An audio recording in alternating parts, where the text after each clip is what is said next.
Hello everyone and welcome back to another Billet Labs build video. My name is Felix and this is the Boiler. It is a water-cooled gaming PC that's taken us over a year to complete. This was actually a really difficult build to try and make a video for because we started this project back at the end of 2023 as one thing, and then halfway through the build it became a completely different type of project. So I'm going to do my best to explain the whole process and how we built the Boiler. Oh, and also you can buy it, so watch to the end. We're doing a thing we'll explain at the end. So this build originally started out with this. This is the Billet Labs monoblock, and if you don't know what this is, it is a one-piece CPU and GPU water block. So you mount it to the CPU on your motherboard, and then onto that you mount your graphics card and the included backplate, creating an incredibly small water-coolable block with the IOs all lined up nicely at the back. So the idea was to take this assembly and then add all the things that we need to make a fully water-cooled PC, but without the cooling. So that's a power supply and a DDC pump. And what we wanted to end up with was the smallest possible box that we could fit these components in, and on the back of the box there'd be a water in and a water out port, so that you can just plug this into any radiator you want and cool it to your desired level of cooling. And after a lot of playing around, what we decided we wanted was a console-shaped case. So everything's on the same level and the case is going to be nice and flat. So we got our basic idea into CAD and then 3D printed some bits and used some plywood just to prototype the layout of it. And it's exactly what we wanted. It's a neat looking small box. I think it's 5.8 litres at this point. And it's got the holes for the in and the out port on the back, so we can plug it into whatever radiator we want and cool it however we choose. So we sent the files over to our machinist, and then 4 to 6 weeks later, machined aluminium. So I started adding the components to the case just to check that it all fit together as it was supposed to. So these two brackets mount onto the power supply, which is then bolted down. The pump is assembled and then bolted down using the threaded feet. And then the monoblock backplate goes on, followed by the motherboard. And you might notice that this is an Intel LGA 1700 board, and back then the 14900K was actually considered the best all-rounder CPU, so that's what we were going for at the time of doing this build. And once the monoblock's on, we just add the lid of the case. And while I was working on this, I had this vague idea that this case could be used on your desk and your monitor could sit on top of it, and then your radiator or whatever cooling you're using could be to one side or under the desk or wherever you want it. But monitors are big, monitors are heavy, so I wanted to check the strength of the case. There you go. That's a strong ass case. So it's time to start soldering. And because we have a water in and out port on the rear I/O panel of the case, what I'm doing with this plumbing is joining everything inside the case together and just having it link up with the in and out port on the rear panel. So I'm starting with the outlet of the block into the inlet of the pump. Then I can use that rigid piece of pipe to line up the other half of the pipe. And with a bit of help from our telescopic fitting coming out of the pump, I can mark that up perfectly and then solder that too.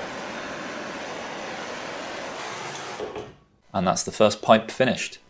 So the next pipe to tackle is the outlet of the pump, and that's just going to come down towards the base of the case, and through the middle of the case near the power supply here we're going to be using flexible hoses. So we've got some soft tube compression fittings here. So I've marked up that pipe run and then we're soldering that. And then the last run on this side of the case is the inlet of the block, and then 2 minutes later that is soldered and in place. Now we need to turn our attention to the other side of the case and the pipes that join the in and out ports for the water to the pipes we've already done. And they're going to look as simple as this, and then soldered they look like this. So even though we're less than 5 minutes into the video, at the time I thought the build was nearing completion, so I decided to clean up all the pipes using some files and some sandpaper and then some polishing compound just to see how everything looks together. So with those all polished up, they look really nice and then put back into the build. I'm really loving the way that this is turning out. So at this point, I'm a month or two into the build, it's all going well, and then what happens? Yeah, a customer reached out and asked if we could do a build for them in a Johnsbow N1 case, which became the toaster. And the PC building team at Billet Labs is only me, so in order to deliver this build to the paying customer, we had to put our own project aside for the duration of that build, which ended up being 8 months. But while I was working on that, I still had this project in my head and I was thinking about it, and I wanted to take what I'd already made and customize it into a standalone PC. I wanted to add cooling, I wanted to cut holes in it. I think because it had been pretty much finished or visually finished for 8 months, I almost got bored of it and I wanted to do something else with it. So the rest of this video is going to be me taking the almost finished build and customizing it into something completely different to what it was originally designed to be. And one of the main reasons I wanted to switch this up was because we've got beautiful copper pipework, we've got a lovely copper backplate, we've got a really nice brass pump top, and adding the lid of the case, even though it's machined aluminium, it's just covering up everything I wanted to see. So the first thing on my mind is that I want to cut a big hole in the top of the case. So I think I'm going to combine the cutout in the top of the case with the overall cooling solution, because if we've got a radiator and a fan up here exhausting upwards, that's going to be sucking air into the sides of the case and out the top, which is going to help with the cooling of all the components inside it. So I've bought myself a radiator and a fan that I've wanted to use in a build for ages. I just think this is such a cool radiator. This is an Alpha Cool Monster 200mm square and a Noctua 200mm 30mm thick fan. And if I can mount these up here, kind of floating like this, then we can put pipes like coming out the back here and, I don't know, some cool copper thing to join into the inlets. So I'm going to have a play around with that, see what I can come up with.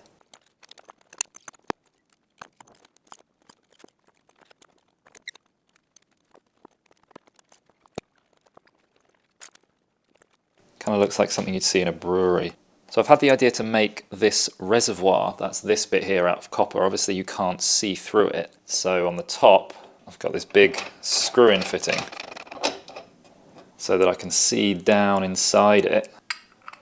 But obviously it just being a piece of pipe, it has no bottom. So I found this brass plug in my scrap bin, which I'm just reducing the diameter of very slightly and chopping it down so that I can solder that in as the base of the reservoir. And then I'm just putting together the other bits that will make up the reservoir before soldering it.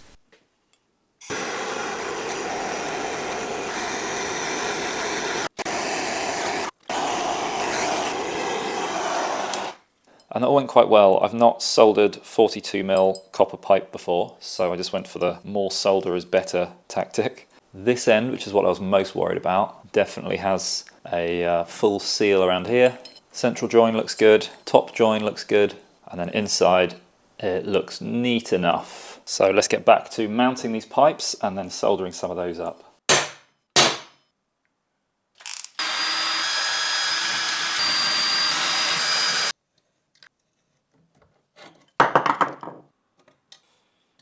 Because there is nothing in the case right now, I should be able to solder in these pipes in situ, so we'll get really good accuracy.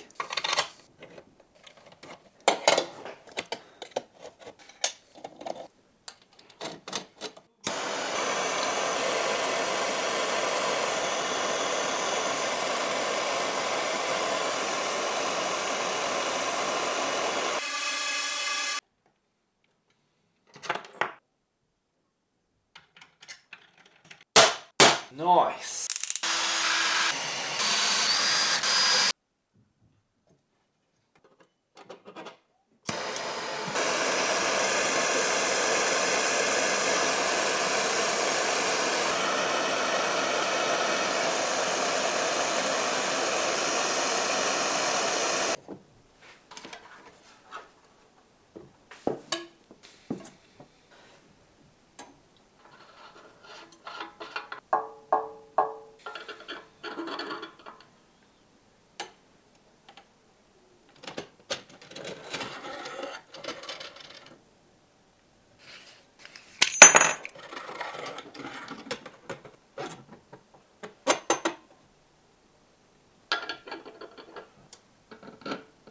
I'm not super keen about soldering this while it's attached to the radiator, but it is definitely the best way to jig it up in the right place.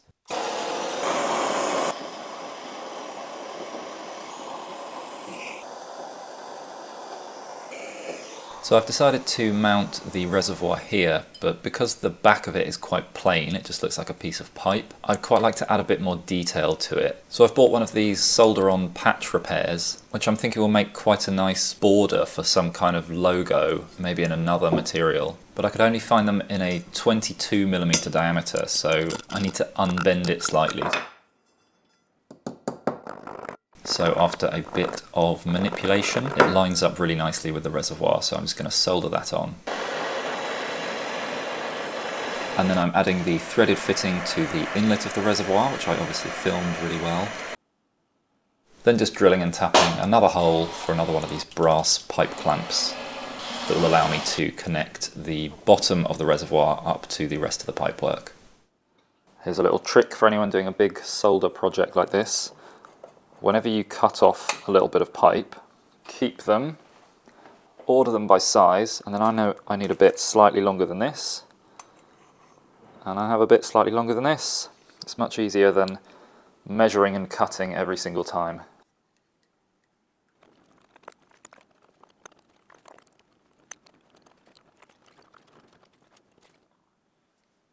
And here is my layout for this pipe. I've got this little coil bit here to adjust the height from this pipe up to the outlet of the reservoir. And I could have done it more simply, but I think the coil is pretty cool. And having a bit of flex in one of the pipes, which will be provided by this spring, if you like, will just make the fitting a little bit easier.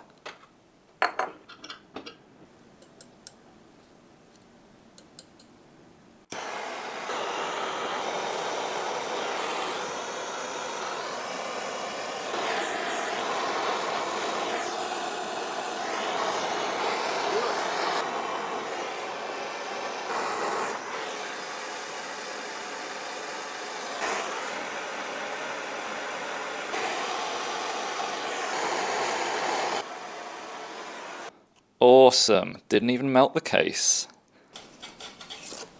So with most of the plumbing done, we now need to mount the radiator and the fan. And I had the fan underneath before, but I think it looks better on the top. And I've been thinking for a couple of days about how to mount the radiator. I was originally thinking some sort of copper bracket would be nice, but I actually built something up and I really didn't like the look of it, because I like that you can look at it and see where the water is going. I didn't want anything else to confuse that, and that is what that ended up doing. And I've just bought these little aluminium standoffs with a little threaded fitting in each end. And I think they're just going to be nice and minimal. I need to trim them down slightly.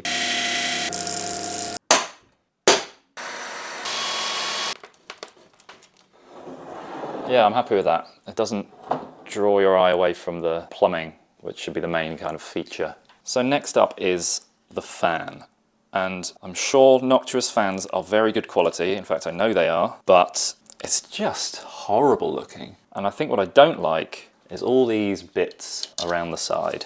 If this was a perfect circle, it would look great. So then I thought, can we get some kind of aluminium cylinder to kind of fit around it? I'll grind all these bits off. So rather than spending hours and hours fabricating something or spending hundreds of pounds getting someone else to fabricate something, I've been to TK Maxx and I bought myself an aluminium cake tin. And I think if I can trim off this bottom lip, cut a hole in here almost to the edge, then that might make a really nice fan surround.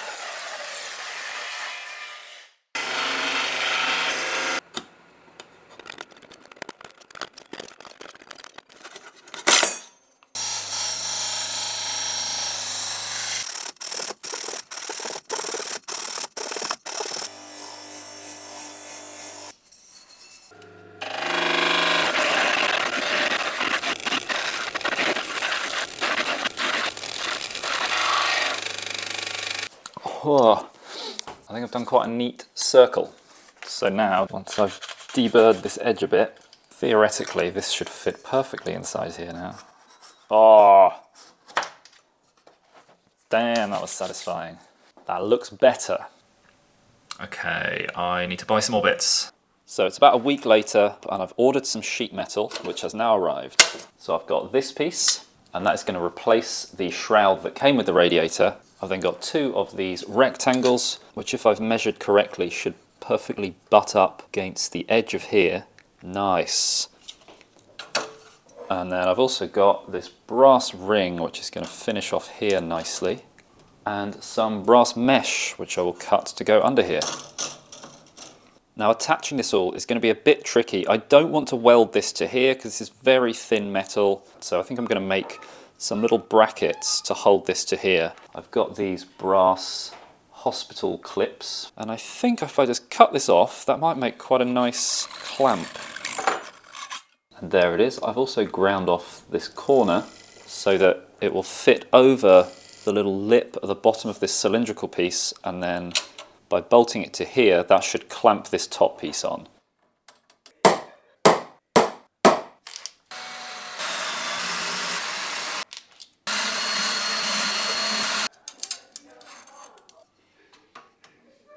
And that's on there, it's nice and solid. Now I need to sort out the brass grill and the top ring. And I think it's actually going to look better if I screw it down in 4 places here, just to line up with these screws.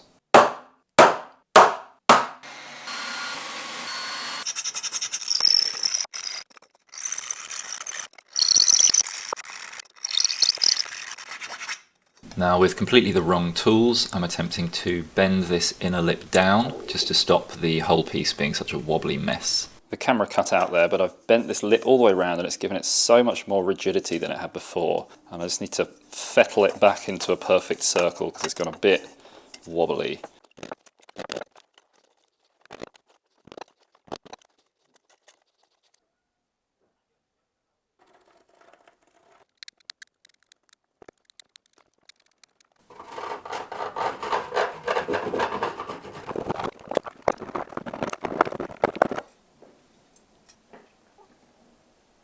Now it's all starting to take shape, but you might be wondering how I'm going to run the fan cable to the top.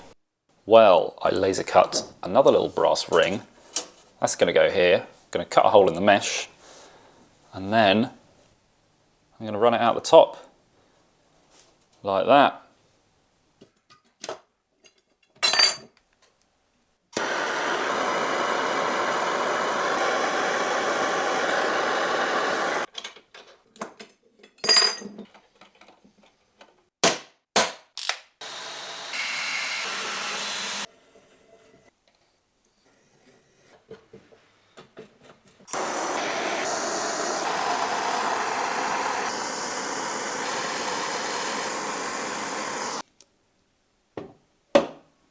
So now we can start thinking about where we're going to cut a hole in the top of here. So this was a long explanation about why we're going to cut the hole, where we're going to cut it and what shape it's going to be, but in summary, this is the hole that we're cutting for various reasons. So I've sketched it out roughly and then I'm just fine-tuning all the measurements. And much as I would love to have a CNC mill here, I don't, so I'm going to be using my jigsaw.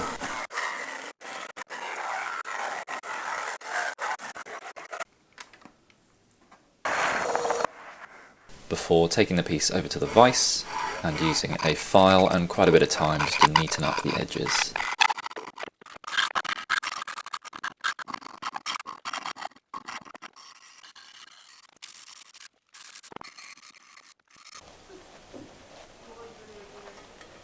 Okay, that's a pretty clean cut.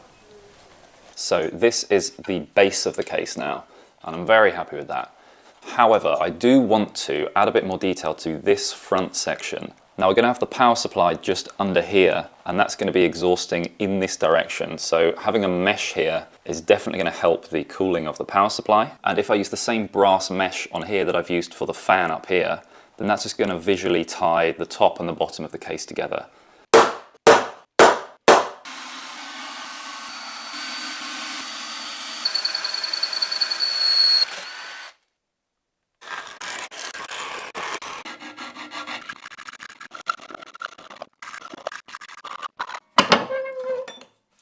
So with the cutout looking nice and neat, we need to now turn this hole into a mesh. And I've also ordered this brass laser cut piece.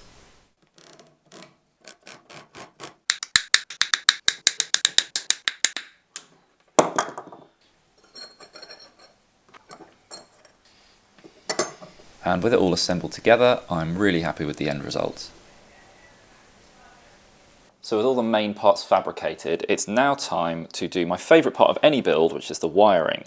And the first thing I usually do is just to plug in all the standard cables that came with the power supply and see where we're at in terms of cable length and what we need to shorten. And we've got a fair amount of customization to do. So the CPU cable over here goes underneath the monoblock and that keeps it nicely out of the way, but it's still a bit too long, so we're going to shorten that. I also need to massively shorten this 24-pin motherboard cable, because that just needs to go from here to here. And then if I get this all out of the way, that gives me space to mount the graphics card, and you can see that this 12-volt high power cable needs to go from here to here. So I don't even know if you can get them that short. That's like 5 centimeters maybe. Luckily I can shorten all of these cables myself, but I'm not even going to bother messing around with the 12-volt high power cable. So it's much easier to just go to Cable Mod, and they make them all the way down to 100 millimeters long. So if you're watching incredibly closely, you might notice that we've swapped our Intel board for an AMD board, and that is because the 9800X3D just came out, and that is now the best chip you can get, so we are swapping over to that. CPU power cable, done. And there's the motherboard cable. And for the pump and the fan, I've got these two little fan extender cables attached to the motherboard there. They come around to here. And the pump one is easy enough. I just need to do a quick solder job.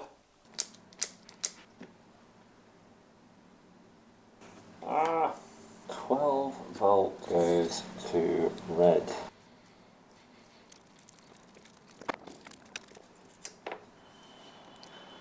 But the fan cable needs to come up through this hole and all the way through here. And because the total length of that fan extender is going to be nearly 1 meter, I've got some pretty beefy wire here. It's 2.5 square millimeters per core. So I'm going to split this open, take the cores out, and then use that to extend the fan cable.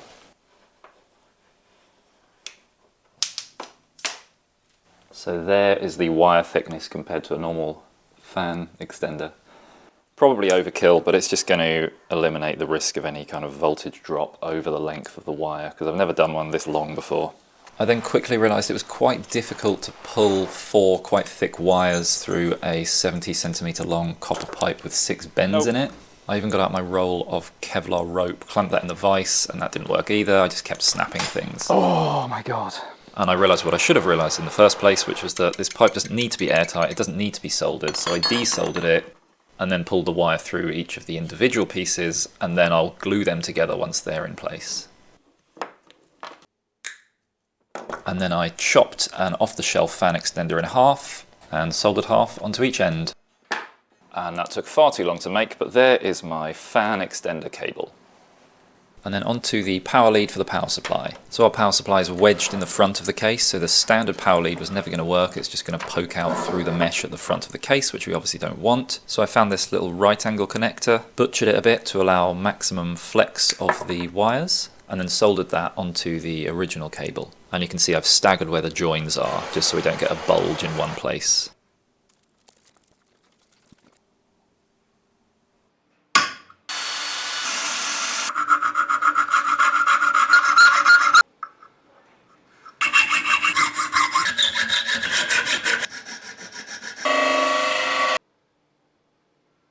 So because the power supply connector is going to be towards the front of the case over here, we don't want the wire just flapping around inside the case, so this piece just goes over there to grip it in place, and then that will be bolted in using the fitting screw for one of the pipe mounts, and we'll just put a little nut on there. I think that looks neat. And then the 12 volt high power cable turned up from Cable Mod, so I added that in. And I then focused on trying to clean up the many individual wires that were now all over the inside of the PC. And if you watched our last build, which was the toaster, you might have seen me make a wiring loom or a wiring harness using this loom tape. And I'm not going to do that here, but I am still using it one cable at a time just to kind of shape them. You can see here on the motherboard cable that it's now perfectly held in this kind of S shape that we need. And it's a good way to avoid having to cable tie your cables to other things, especially in a build like this where there aren't things I can easily mount cables to. So that is all the main wiring done. I've even done these little fan and pump extenders here, and I'm very happy with it. However, as with any small form factor build, I don't know whether you can even still call this small form factor with a giant radiator on top, but we have run out of space. Now there is just space to run pipes through, but my plan was to use soft tube, and with the amount of wires here and how kind of strong they are, I'm a bit scared that the pressure from the wiring over time might apply pressure to the tubing and it might then pop out, because soft tube compression fittings aren't anything like as strong as a threaded screw-in fitting like we'd have if we ran copper pipe through the middle. So I need to remake both of these pieces to extend through the middle. So I'm doing the bottom one first, and I think I just need something like that.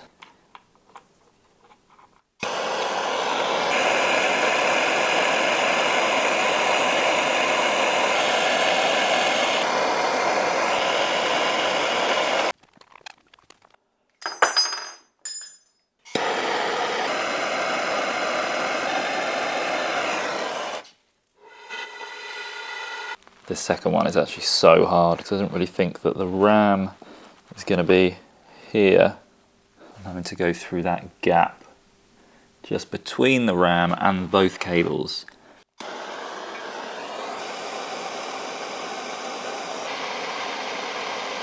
So this one is proving pretty tricky. We've got this pipe that we've just done, and that goes in here. I need to join this now to this fitting here, and if I try and adjust the position using 245s, it's not going to line up. It's almost there, but it's a couple of millimeters out, so I think I'm going to have to resort to the flexi pipe.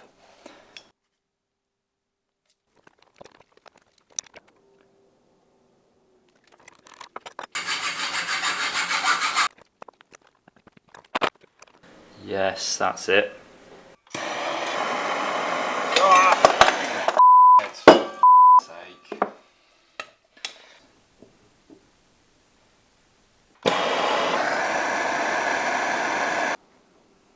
That's looking pretty good. So, other than pressure testing and a very thorough final cleanup, we are done with making everything that we need for this build, other than the power button. But I wanted to do something different here, so I've bought some mechanical keyboard switches. I've got green ones, which sound like this.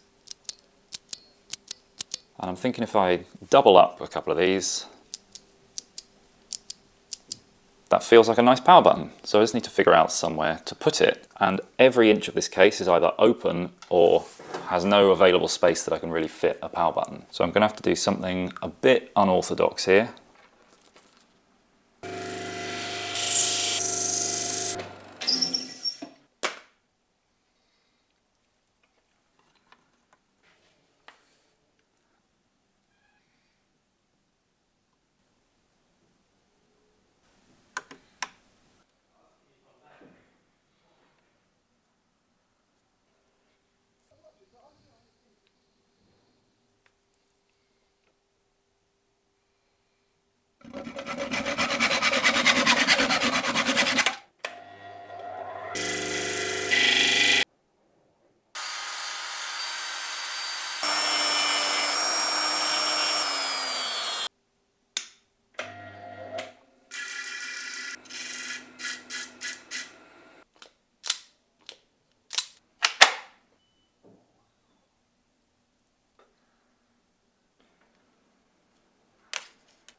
So that is the fabrication side of the build done, and I've done a test assembly here just to check that I'm happy with how everything looks, and I'm not. And what it is down here, the edges of this bottom case are curved. They got a nice radius on them. The edge of this front panel has a nice radius on it. The edge of the cutout down here has a nice radius on it. But then up here, the radiator surround is really sharp cornered, and it doesn't really blend in with the bottom in the way that I was hoping it would. So what I'm going to do is remove these side panels. I'm then going to radius the corners of this top panel. And then something else I'm not super happy with is where this piece comes across, we've got these two holes for plugs to go in. And I just think it would look nicer if this had a slight cutout in it, just to kind of blend the circular shape of here into this top piece as well. So I'm going to cut a bit away here and here.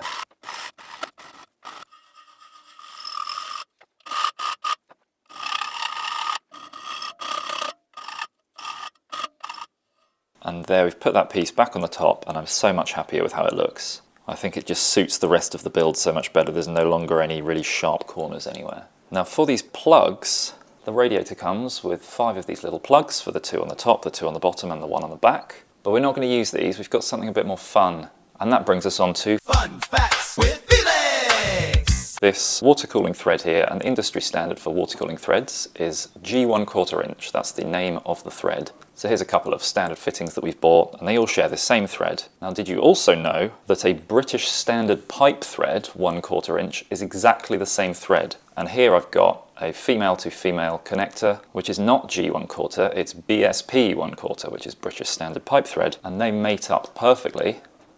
And that means if you're in Britain, you can go to your plumbing supplier, and there's a whole range of different fittings that you can get for less than £1, which perfectly fit water cooling standard threads. So I think this was £1, and more importantly, these were 69p each, and they're little cool cast brass fittings, and they perfectly fit this radiator. And all you need to do is just stick an O-ring on them. They don't come with O-rings or with an O-ring groove, but you can just put one over the top, and that should seal perfectly. So we're going to be using these as plugs, and I think that suits it much better than this would have. I should add, if you're going to buy something like this, make sure you get BSP parallel, not BSP tapered, because a lot of these are tapered so that as you tighten them up with a wrench into a radiator or whatever you're trying to block off, the taper means they get tighter and tighter and will eventually wedge themselves in there with a bit of PTFE tape, and that's how they are originally sealed if you're using these for normal plumbing rather than water cooling. So you want BSPP, which is British Standard Pipe Parallel, not BSP, although to make it more difficult, a lot of BSP stuff is parallel, they just don't have the extra P anymore. So do with that information what you will. Fun Facts with Felix! So with all these nice brass bits everywhere, and with more of the radiator on show, I'm starting to think that the black of the radiator doesn't really suit the build. And I was really hoping I wouldn't have to do this, but I think I'm going to have to strip the paint off the radiator. And the reason I look so concerned there is because I've never had good luck with paint stripping. I've tried it dozens of times, and every single time it just makes a complete mess and never properly takes the paint off. But I did my research this time, I bought the best possible stuff I can buy, and it actually works. Not really all copper then, is it? We've actually wanted to use bare metal radiators in lots of builds now, but we cannot find a single radiator manufacturer who will supply them to us without the paint on. So if you have a similar aesthetic style to us, and a bare copper radiator is something that you might use in a future build, let us know in the comments, because we are considering trying to source these and add them to our shop. It looks so much better. I was a bit concerned yesterday because I was like, yeah, it's cool, but it's not perfect. And now, to me, it looks perfect. Right, so now I need to clean everything, assemble everything. Let's do it. And for the finish on this build, I don't want a perfect mirrored surface because it's just going to be impossible to maintain. It's going to get fingerprints, scratches all over it. So what I'm trying to achieve is a sort of weathered but shiny appearance. So I'm sanding and brushing the surfaces first in lots of random directions. And then I'm coming in with some quite coarse polishing paste, which just gives a nice shine to everything. And the end result, I hope, gives the look of something that is quite old, that's been maintained and polished throughout its life, but still keeps some of those older scratches and dents and imperfections in the surface. And then on this brass piece, I've just added a small chamfer around the outside, and then I've polished that up. And then I'm assembling those two pieces of the front panel with these brass screws, just making sure that I align all the screw heads in the same direction. And then to assemble it with the mesh, I'm just putting a very small layer of epoxy all the way around, then putting the mesh down and then adding another layer of epoxy on top of that to kind of mechanically hold it in using the epoxy. And now we get on to the actual PC components that we're putting in here. So for the power supply, we have a Thermaltake 1000 watt SFX power supply, which I assemble with the two machined brackets and also the aluminium shroud that I made earlier. And before the motherboard goes in, we put the monoblock backplate on, which is bolted down to the base of the case. The motherboard is a Strix X870i. Then the monoblock standoffs go onto the motherboard and are tightened down evenly. And then the CPU goes in, which is an AMD 9800X3D. We managed to get our hands on one after about a month and a half of waiting.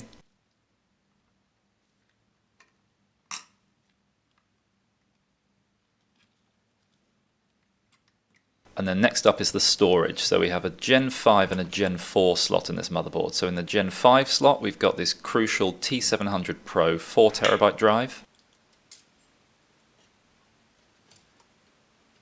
And then in the Gen 4 slot, we have this WD Black 8TB drive. So 12TB in total storage. For the RAM, we've gone for this Viper Gaming Venom 64GB DDR5 kit. And then I'm stepping away from the build for a second just to look at the monoblock because it's not looking great right now. All of the handling has discoloured it quite a lot, and then the soldering has added big green stains all over the outside, so we need to sort that out. And the first thing I do when I'm cleaning up copper solder is to use a carbide Stanley blade to just try and slice off as much as I can, because everything I can slice off is something that I don't then need to sand off later on.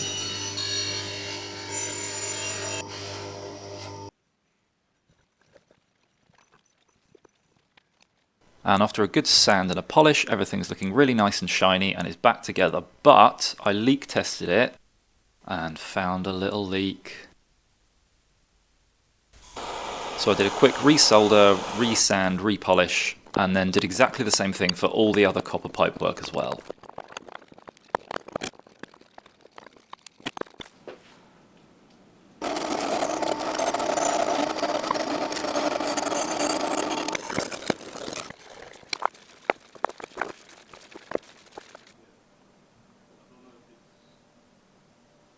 Now, even though the pipes are looking amazing on the outside, I know how much stuff is going to be on the inside of them just from the whole soldering process and all the polishing. So I've got an ultrasonic cleaner here, and you can see just how much stuff is pouring out of the inside of all these pipes.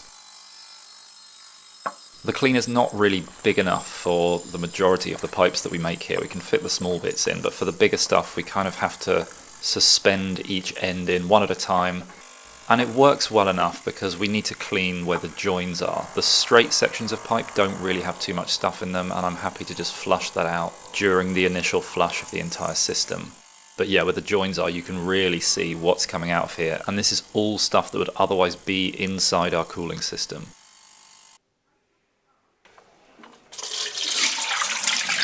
So we're now ready to mount the monoblock to the CPU. And rather than thermal paste, I'm actually using PTM 7950, which I've never used before. It's a phase-changing thermal pad. And performance-wise, it's exactly the same as most thermal pastes. But the advantage is, theoretically, you never have to change this. It won't dry up. It'll stay performing exactly as it is on day one for the lifetime of the computer. The downside is it's incredibly difficult to put on because it's so thin and it's so weak. I actually ended up putting it in the freezer before cutting it, which was something I read on Reddit, I think, which really helped. But eventually I got it on there, and then I can mount the monoblock.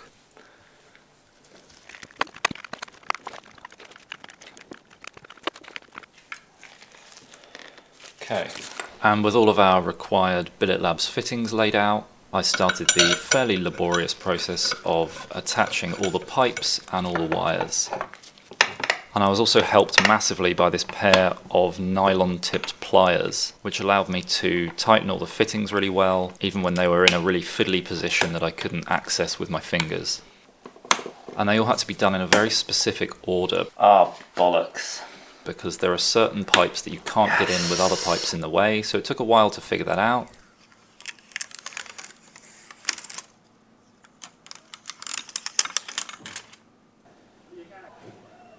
And then with all of the lower down pipework and wiring in place, it's time to add the graphics card, which is a 4090 Founders Edition. We've already stripped it down before. And this is our test 4090, so this is actually the only part on the build that isn't brand new. It's maybe had 100 hours or so of testing over the last couple of years on various builds we've done. And then the copper backplate goes on.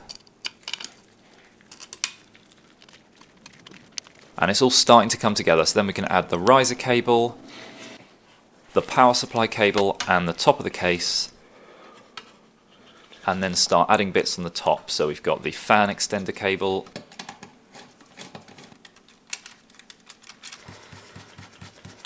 the first pipe,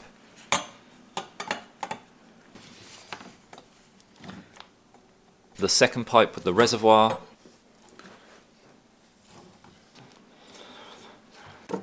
and then the radiator, which we haven't cleaned up yet, so I'm just using various grades of sandpaper and then some polish to remove any of the excess solder and give it a nice shine.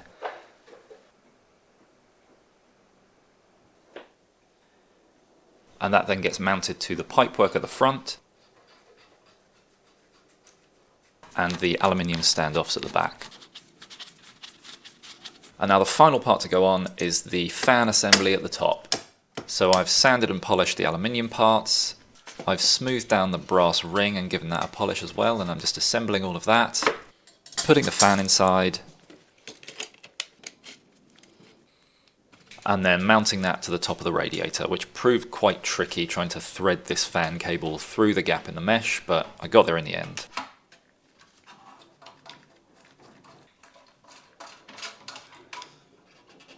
Yeah, it looks cool as shit. So it's a new day, the sun is shining, and I'm ready to fill the loop. But I realised there's something I've forgotten, which is, I was going to put a logo on here, so let's do that first.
And now it is actually time to fill the loop, and I don't want to have to turn the PC on to activate the pump. So I've left the fan cable accessible on this little wire poking out the side, and I'm just going to power it using the battery from my small form factor car. So here's the plan. Fill it with distilled water, pour it out. Fill it with distilled water, turn the pump on, leave it running, then pour it out. Then fill it with proper distilled water mixed with additives, so coolant essentially. And it did turn out to be quite difficult to get the water from the reservoir to the pump easily because of all the bends in the pipework. So I learned that the best way to do it was to cover up the inlet of the reservoir with my finger and then use a piece of flexible hose out the top of the radiator to inhale the air inside the loop, which sucked the water all the way through the loop. I also underestimated my strength here, and it was exhausting lifting up the PC to drain the water out the top of the reservoir. It's not heavy at all. It's definitely a two-person job. That was horrible. So the second time I drained it, I came up with a kind of better method. Oh my god.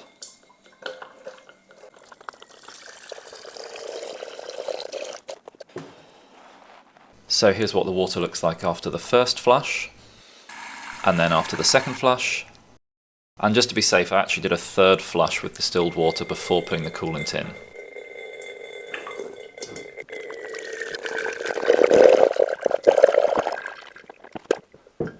Cool. And it's looking crystal clear. So I've got this additive which has the anti-corrosive biocide stuff in it, and I'm just mixing that up with distilled water, and I'm going to do the same thing again.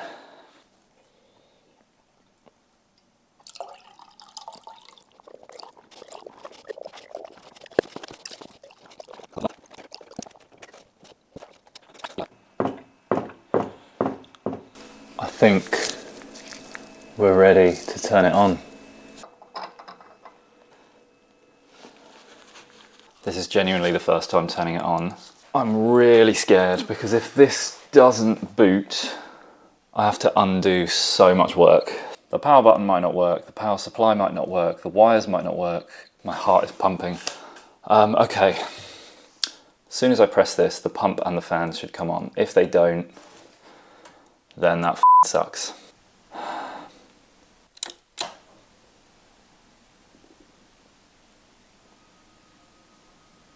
No. Well, that's a good start. Okay. Is the power supply switch on? No. Oh my god. Sake. Okay, power supply is on. Right, all the nerves all over again. Okay. Motherboard fans are on. The fan is on. The pump isn't. Oh, yes! The pump's on. Oh my god. Why?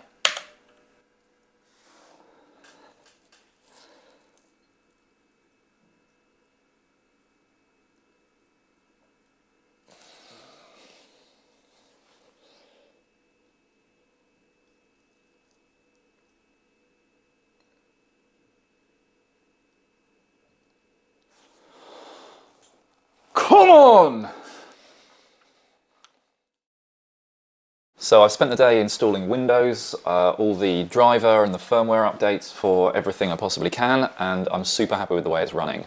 And the first thing I want to get across is just how quiet these big old 200mm fans are. So I've got the microphone here, and the fans are on full speed right now, and I'm talking fairly quietly, and you just can't hear anything. The pump is by far the loudest part of this build. So just a comparison, if I turn the fans off entirely, that's what you hear. There's a lot of background noise in this workshop. And then if I turn the fans up to full, then you can see that, yeah, it gets a bit louder, but not by much. Now 200mm fans don't have a lot of pressure, but they move a lot of air. But because we got such a thick radiator, it's not the ideal cooling setup. I think if we were going for function over form, we would have another fan on the bottom and do a twin fan type setup. But that's not what we've done, but I'm hoping it's still good enough that we can get the awesome looks of this thing and still have really good performance. So let's see how it works. So firstly, at idle, I'm currently downloading a game, so the CPU is doing a little bit at the moment. So the CPU is currently using around 35 watts of power. The GPU is using 14 watts of power, and the CPU is sitting at 36 degrees, GPU at 27 degrees. So really happy with both of those temperatures. The two M.2 drives, the one that's not being written to is at 53 degrees, the one that is being written to is at 63 degrees. VRM is at 49 degrees. So first test I'm going to do is a CPU test, and we're going to fire up Cinebench. And I ran Cinebench back to back just to make sure the water got up to its equilibrium temperature and it wasn't still rising. And after sitting at 140 watts for about half an hour, the CPU maxed out at 83 degrees, which was the highest core temperature, with an average across all cores of 82 degrees. Then I switched over to Firmark to test the GPU, and the 4090 immediately pulled 450 watts throughout the entire test, which meant the water got up to temperature in about 15 minutes. And the highest temperature we saw the GPU achieve, which was about 10 minutes into that 15 minutes, was 62 degrees with a hot spot of 71. I then spent about an hour and a half trying to get the CPU or the GPU to throttle just by doing real world things. So I was playing Halo Infinite. I miss Halo 3. I was playing Cyberpunk with all the graphics set to max. It looks incredible. And neither of those games got the CPU or the GPU up to higher than what they were on the individual Cinebench and Firmark benchmarks. I then tried Cyberpunk while watching a 4K YouTube video, and that didn't throttle. I even played Cyberpunk on max settings while running Firmark. And during that, the CPU peaked in the high 80s, but the graphics card was still at about 65. And the final test is going to be the full-on unrealistic hell test, where we run Cinebench and Firmark at the same time. Obviously there are some games that are very CPU and GPU intensive, but none of them run both of them on full without stopping. So I am expecting probably the CPU to throttle here, because even though it's a big radiator and a big fan, it's only one radiator and one fan. It can only do so much. So we will see what happens. So after 2 minutes, we are at 84 and 51. So we are 5 minutes in, the CPU is at 91, so we're almost throttling. GPU is still completely fine at 56. Okay, and we've just hit 95 on the CPU, and that is after, what's that, 8 minutes. And we've been going for about 25 minutes now. And the GPU is nowhere near throttling. We're at 65 degrees, it's peaked at 65, the hotspot has peaked at 74, so GPU side of things absolutely fine. The CPU throttled about 5 minutes in and has stayed at 95 degrees the entire time, obviously. It's still drawing 8 watts more than its TDP, it's drawing 128 watts, so obviously the throttle isn't too bad there. Overall, I think in a real world example, the cooling is more than adequate here. It's doing a fantastic job. Yeah, super happy with the performance of the boiler. And that is the end of the testing. I'm very happy with how this has performed. It gets a bit toasty, I'm not going to lie, or it can get a bit toasty if you completely overload it in an unrealistic test, but it's going to take whatever you can throw at it. Whoever gets this is hopefully going to be very happy. And you might be wondering how you can be the very happy person who gets to own this PC. Well, we are auctioning it right now on eBay, and 25% of the final sale price is going to charity. The charity is called the Turing Trust, and they're a UK-based charity who donate old PCs to underprivileged children to educate them about how to use PCs and just generally spread the love of PCs around the world. Now, if you don't want to bid on the PC itself, you can still make a donation to the Turing Trust if you want to. I'll leave a link in the description. I will also leave a link to the eBay listing in the description if you wanted to bid on that. But yeah, that's the end of the video, so thank you so much for watching. I'm super happy with how this build has turned out. I think it looks so good. I'm just thrilled with it. So thank you for watching. I hope you've enjoyed it as well, and I'll see you in the next one.